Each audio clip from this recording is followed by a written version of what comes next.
This system I had been turning to for help through all of these years that I had been assuming existed to take care of me was actually a system of control.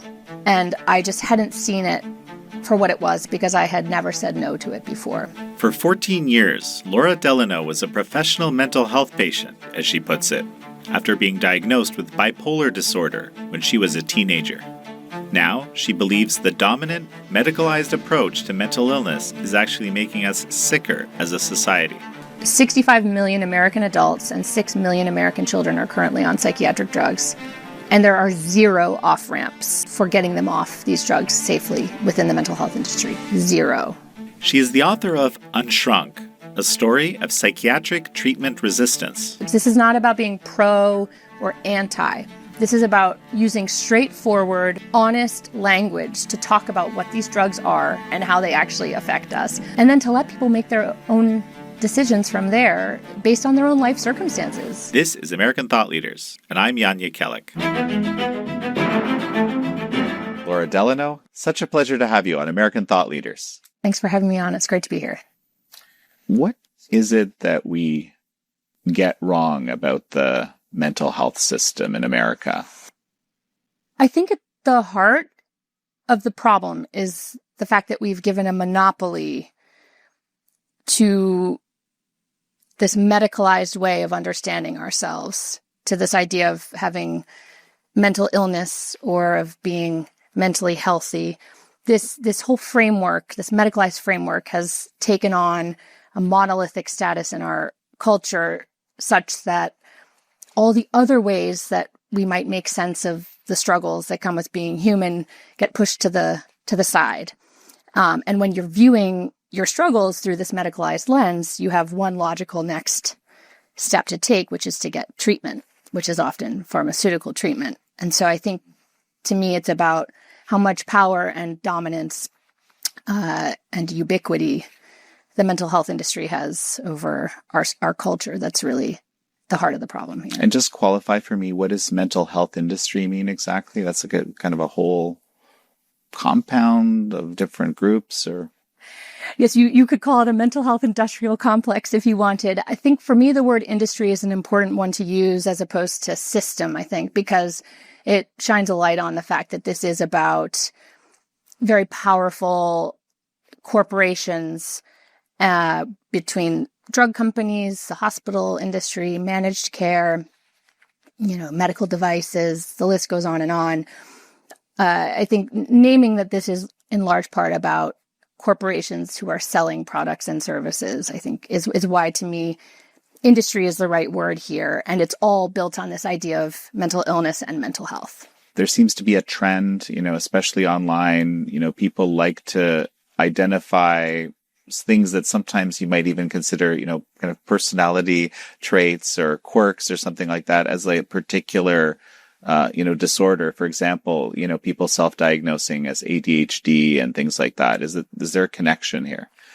Oh, I think you hit the nail on the head. We've normalized pathologizing ourselves to such a degree that it's become just part of the cultural milieu. This, in the air that we all breathe, this idea of noticing a problem in oneself, some kind of discomfort, some kind of challenge, and kind of instantly concluding, what if this is a symptom of a condition? And I think because in part we have direct-to-consumer advertising where we are constantly being bombarded with this message that, if you're having a hard time, maybe you could try XYZ treatment. In part it's that. And I think in part too, it's that because we have this monolithic mental health industry, it's kind of created this taken for granted assumption that struggles in life are problems to be diagnosed and treated. And so we've normalized it so much that we don't even realize it's actually one story of self. There are countless others as well. Two things. You're just reminding me. I remember someone recently actually was telling me about a situation where in Kentucky, people were suing doctors for not prescribing them the pain medication which they wanted.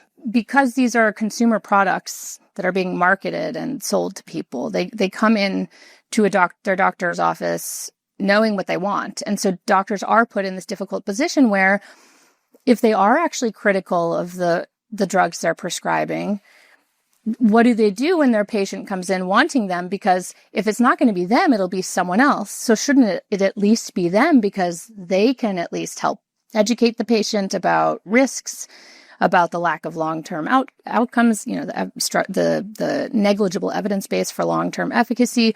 So these critically minded doctors, ironically, who don't want to be prescribing these drugs, often end up prescribing them because they know if they're not going to do it, another doctor who probably isn't critically minded will. And so it is a real problem. It's only the US and New Zealand that actually allow for advertising of drugs on television. I haven't watched a lot of television in my life. I wasn't fully aware of it. In recent years, I've discovered just how much of it there is. And these very long ads that also list all these terrible side effects. I thought to myself, is it possible that people actually respond to these ads? Because, the side effects don't sound so good.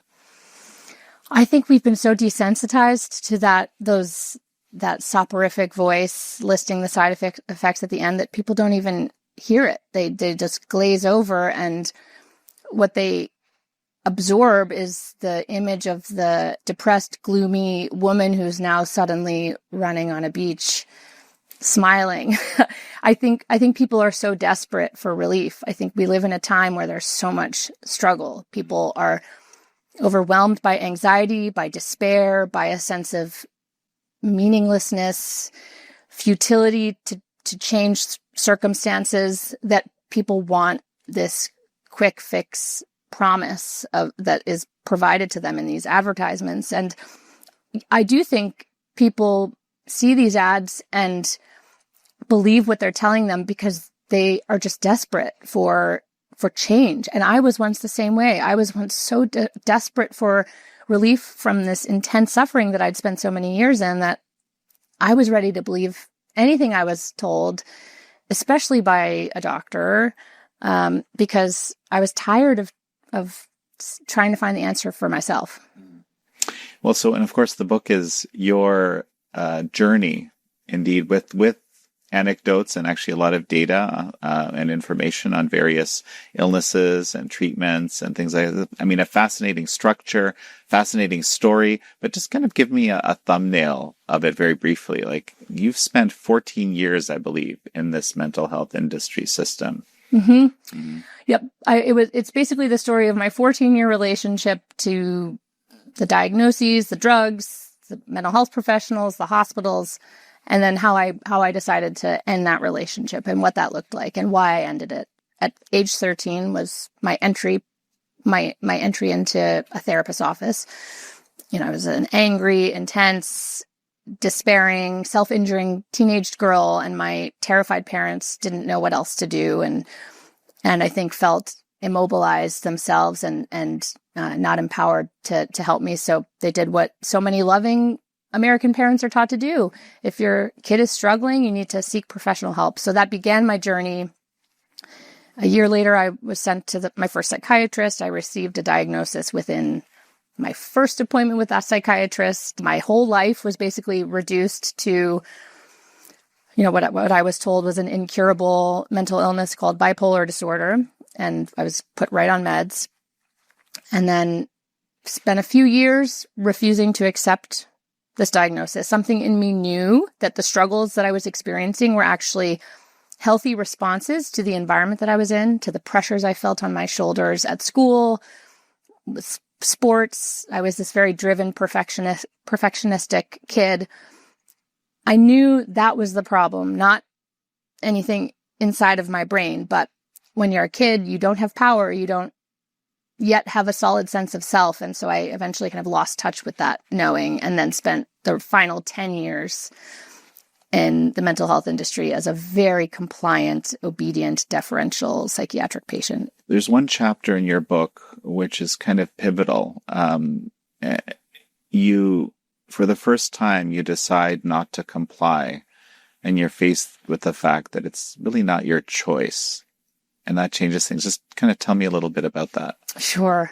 I loved writing that chapter. So prior to this moment you're pointing out, I had been this compliant patient, just so desperate for relief that I basically turned my entire life over to my doctors and eventually my 7-person treatment team and just said, you guys are the experts on me. Just tell me what to do, what meds to take, what therapy do I need to be in, what program do I need to sign up for, because I just want to feel normal. I just want to feel like I belong here. And with every passing week, month, year of being this compliant patient, my life kept falling more and more apart. I kept getting physically sicker, chronic health issues, mentally and emotionally. I kept, spinning out. My ability to care for myself just completely dissipated, and I was completely dependent on my family. But I kept every step of the way turning my life over to these doctors. And so by 2010, at the age of 27, I had basically become a professional mental patient, as I like to put it. And it's a provocative phrase, and I use it deliberately because I was the embodiment of this just crazy, unhinged, completely non-functioning, barely there human. And I was in a program. It was February 2010. I was 27. I was in a program going to the hospital every day from 9 to 5 for groups and therapy and all of that. And a psychiatrist caught wind of the fact that I was maybe becoming suicidal, which I was, but I wasn't actually in that moment going to kill myself. And he said, why don't you just check yourself in and just get taken care of, go to the short-term unit, you'll feel more rooted, So I said, yeah, that's a great idea. I'm just going to go home and get my belongings. I'll come back later this afternoon. And he wouldn't let me leave to do that. Things escalated. I began raising my voice. He called security. And that was the moment that I realized that this system I had been turning to for help through all of these years, through the most formative years of my life, that I had been assuming existed to take care of me, to help me feel okay in my skin, was actually a system of control. And I just hadn't seen it for what it was because I had never said no to it before. And that changed everything for me. And it dislodged this faith that I had had through all those years in my doctors and the pills and the hospitals, just this unquestioning faith that these people were going to eventually help me feel okay. And suddenly in an instant, it all just kind of blew up. And I suddenly was like, what have I been participating in? How did I not see this? When people are suicidal, the protocol is to, prevent them from going through it. And they lose some of their ability to exercise their agency for their own good. That's how I understand it, right? And you had been suicidal before in earlier chapters. But in those cases, you agreed to what was suggested to you as opposed to resisting. Doesn't it make sense that this doctor would do that? It's such a good question. And I think, all these years later, when I look back, I completely understand his logic. He had no choice but to incarcerate me against my will because he was legally and ethically mandated to basically keep his patient alive. And so I think in many ways, we've put this profound responsibility on the shoulders of psychiatrists and other mental health professionals to, prevent death and, to see into the future. Because of course, part of what happens is that if a doctor senses that you are or might in the future become suicidal, they also feel obligated and are obligated to put your safety over anything else. And so we've given them this tremendous responsibility. And I don't think it's a fair one. I have to imagine that a lot of psychiatrists and the other, psychologists who also have this power, if they didn't feel this terrifying liability issue looming over their shoulders, they might